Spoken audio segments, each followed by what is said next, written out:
Governor Kim Reynolds toured the hard-hit community of Rock Valley, Iowa today. The flooding caused widespread damage there over the weekend. FEMA Administrator Deanne Criswell also joined the governor to meet with residents. President Biden has already approved Reynolds' request for federal emergency assistance across 27 counties. The governor called the flooding unprecedented.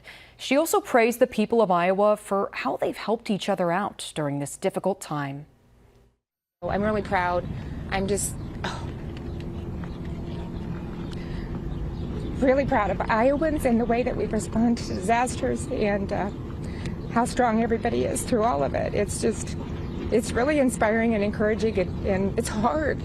It's really hard what they're going through. You can see a lot of emotions from the governor today. Early counts say somewhere between 120 and 150 homes were destroyed by the flooding.